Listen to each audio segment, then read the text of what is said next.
Assalamualaikum warahmatullahi wabarakatuh. Teman-teman, kembali lagi bersama kami di channel Sin Official. Kali ini saya akan memberikan sebuah materi tentang aspek dan indikator kompetensi pedagogik guru. Oke teman-teman, sebelum kita lanjut pada materi kita, jangan lupa dukung channel ini dengan menekan tombol like, komen, share, dan subscribe agar kami tetap bersemangat dalam memberikan informasi-informasi selanjutnya. Oke teman-teman, kita akan lanjut pada materi kita.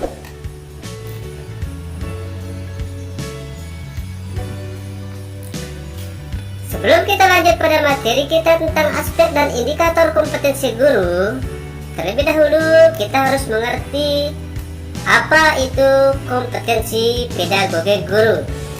Jadi di sini kompetensi pedagogik guru merupakan salah satu jenis kompetensi yang mutlak perlu dikuasai guru. Kompetensi pedagogik pada dasarnya adalah kemampuan guru dalam mengelola pembelajaran peserta didik. Kompetensi pedagogik merupakan kompetensi khas yang akan membedakan guru dengan profesi lainnya dan akan menentukan tingkat keberhasilan proses dan hasil pembelajaran peserta didik.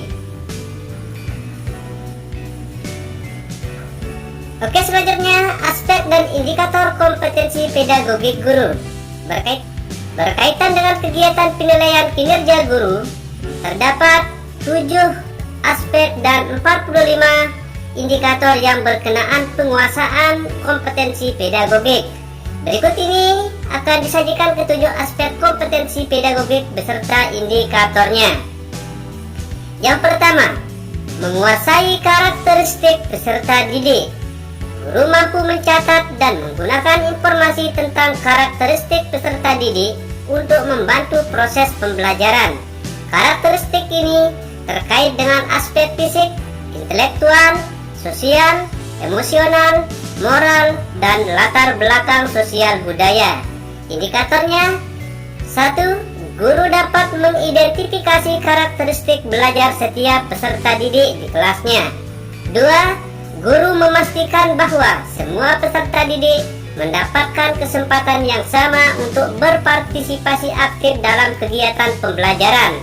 3. Guru dapat mengatur kelas untuk memberikan kesempatan belajar yang sama pada semua peserta didik dengan kelainan fisik dan kemampuan belajar yang berbeda.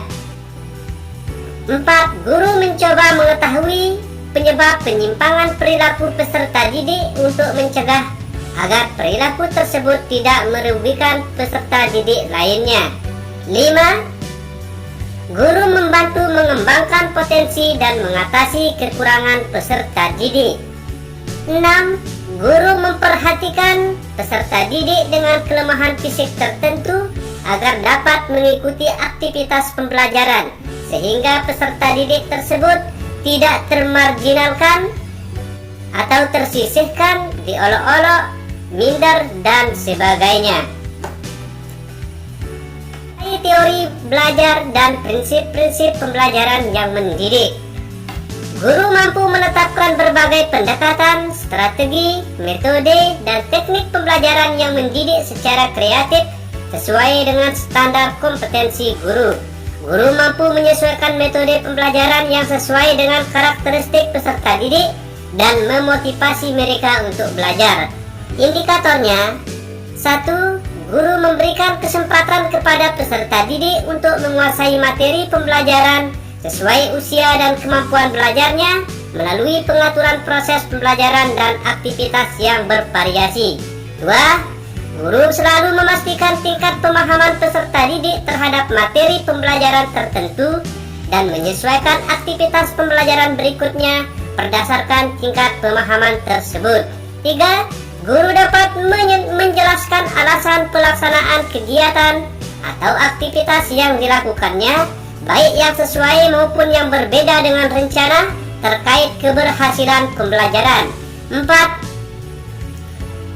Guru menggunakan berbagai teknik untuk memotivasi kemauan belajar peserta didik. 5. Guru merencanakan kegiatan pembelajaran yang saling terkait satu sama lain dengan memperhatikan tujuan pembelajaran maupun proses belajar peserta didik. 6.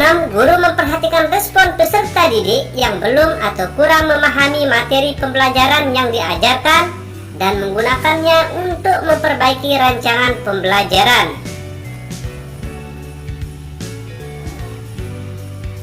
3. Pengembangan kurikulum. Guru mampu menyusun silabus sesuai dengan tujuan terpenting kurikulum dan menggunakan RPP sesuai dengan tujuan dan lingkungan pembelajaran. Guru mampu memilih, menyusun, dan menata materi pembelajaran yang sesuai dengan kebutuhan peserta didik. Indikatornya: 1. Guru dapat menyusun silabus yang sesuai dengan kurikulum. 2. Guru merancang rencana pembelajaran yang sesuai dengan silabus untuk membahas materi ajar tertentu agar peserta didik dapat mencapai kompetensi dasar yang ditetapkan. 3. Guru mengikuti urutan materi pembelajaran dengan memperhatikan tujuan pembelajaran. 4. Guru memilih materi pembelajaran yang 1. Sesuai dengan tujuan pembelajaran. 2. Tepat dan mutakhir. 3. Sesuai dengan usia dan tingkat kemampuan belajar peserta didik. 4. Dapat dilakukan di kelas. Dan yang kelima, sesuai dengan konteks kehidupan sehari-hari peserta didik. 4. Kegiatan pembelajaran yang mendidik. Guru mampu menyusun dan melaksanakan rancangan pembelajaran yang mendidik secara lengkap. Guru mampu melaksanakan kegiatan pembelajaran yang sesuai dengan kebutuhan peserta didik. Guru mampu menyusun dan menggunakan berbagai materi pembelajaran dan sumber belajar sesuai dengan karakteristik peserta didik. Jika relevan, guru memanfaatkan teknologi komunikasi untuk kepentingan pembelajaran. Indikatornya: 1. Guru melaksanakan aktivitas pembelajaran sesuai dengan rancangan yang telah disusun secara lengkap dan pelaksanaan aktivitas tersebut mengindikasikan bahwa guru mengerti tentang tujuannya. 2. Guru melaksanakan aktivitas pembelajaran yang bertujuan untuk membantu proses belajar peserta didik, bukan untuk menguji sehingga membuat peserta didik merasa tertekan. 3. Guru mengkomunikasikan informasi baru, misalnya materi tambahan sesuai dengan usia dan tingkat kemampuan belajar peserta didik. 4. Guru menyikapi kesalahan yang dilakukan peserta didik sebagai tahapan proses pembelajaran, bukan semata-mata kesalahan yang harus dikoreksi, misalnya dengan mengetahui terlebih dahulu peserta didik lain yang setuju atau tidak setuju dengan jawaban tersebut sebelum memberikan penjelasan tentang jawaban yang benar. 5. Pengembangan potensi peserta didik. Guru mampu menganalisis potensi pembelajaran setiap peserta didik dan mengidentifikasi pengembangan potensi peserta didik melalui program pembelajaran yang mendukung siswa mengaktualisasikan potensi akademik, kepribadian, dan kreativitasnya sampai ada bukti jelas bahwa peserta didik mengaktualisasikan potensi mereka. Indikatornya: 1. Guru menganalisis hasil belajar berdasarkan segala bentuk penilaian terhadap setiap peserta didik untuk mengetahui tingkat kemajuan masing-masing. 2. Guru merancang dan melaksanakan aktivitas pembelajaran yang mendorong peserta didik untuk belajar sesuai dengan kecakapan dan pola belajar masing-masing. 3. Guru merancang dan melaksanakan aktivitas pembelajaran untuk memunculkan daya kreativitas dan kemampuan berpikir kritis peserta didik. 4. Guru secara aktif membantu peserta didik dalam proses pembelajaran dengan memberikan perhatian kepada setiap individu. 5. Guru memberikan kesempatan belajar kepada peserta didik sesuai dengan cara belajarnya masing-masing. 7. Guru memusatkan perhatian pada interaksi dengan peserta didik dan mendorongnya untuk memahami dan menggunakan informasi yang disampaikan. 6. Komunikasi dengan peserta didik. Guru mampu berkomunikasi secara efektif, empatik, dan santun dengan peserta didik dan bersikap bersikap antusias dan positif. Guru mampu memberikan respon yang lengkap dan relevan kepada komentar atau pertanyaan peserta didik. Indikatornya, pertama, guru menggunakan pertanyaan untuk mengetahui pemahaman dan menjaga partisipasi peserta didik, termasuk memberikan pertanyaan terbuka yang menuntut peserta didik untuk menjawab dengan ide dan pengetahuan mereka. 2. Guru memberikan perhatian dan mendengarkan semua pertanyaan dan tanggapan peserta didik, tanpa menginterupsi kecuali jika diperlukan untuk membantu atau mengklarifikasi pertanyaan atau tanggapan tersebut. 3. Guru menanggapi pertanyaan peserta didik secara tepat, benar, dan mutakhir sesuai tujuan pembelajaran dan isi kurikulum tanpa mempermalukannya. 4. Guru menyajikan kegiatan pembelajaran yang dapat menumbuhkan kerjasama yang baik antara peserta didik. 5. Guru mendengarkan dan memberikan perhatian terhadap semua jawaban peserta didik, baik yang benar maupun yang dianggap salah, untuk mengukur tingkat pemahaman peserta didik. 6. Guru memberikan perhatian terhadap pertanyaan peserta didik dan meresponnya secara lengkap dan relevan untuk menghilangkan kebingungan pada peserta didik. 7. Penilaian dan evaluasi. Guru mampu menyelenggarakan penilaian proses dan hasil belajar secara berkesinambungan. Guru melakukan evaluasi atas efektivitas proses dan hasil belajar dan menggunakan informasi hasil penilaian dan evaluasi untuk merancang program remedial dan pengayaan. Guru mampu menggunakan hasil analisis penilaian dalam proses pembelajarannya. Indikatornya, 1. Guru menyusun alat penilaian yang sesuai dengan tujuan pembelajaran yang mencapai kompetensi tertentu seperti tertulis dalam RPP. 2.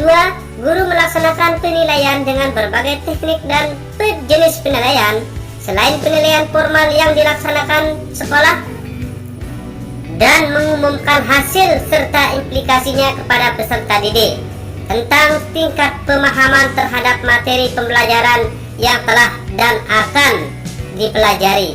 3.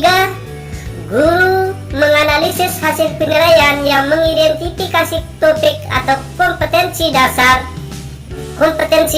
yang sulit sehingga diketahui kekuatan dan kelemahan masing-masing peserta didik untuk keperluan remedial dan pengayaan. 4. Guru memanfaatkan masukan dari peserta didik dan merefleksikannya untuk meningkatkan pembelajaran selanjutnya dan dapat membuktikannya melalui catatan, jurnal pembelajaran, rancangan pembelajaran, materi tambahan, dan sebagainya. 5. Guru memanfaatkan hasil penilaian sebagai bahan penyusunan rancangan pembelajaran yang akan dilakukan selanjutnya. Teman-teman, inilah aspek dan indikator kompetensi pedagogik daripada guru yang harus teman-teman ketahui agar pembelajaran di sekolah maupun di kelas dapat berjalan sesuai yang diharapkan. Demikian dan terima kasih. Assalamualaikum warahmatullahi wabarakatuh.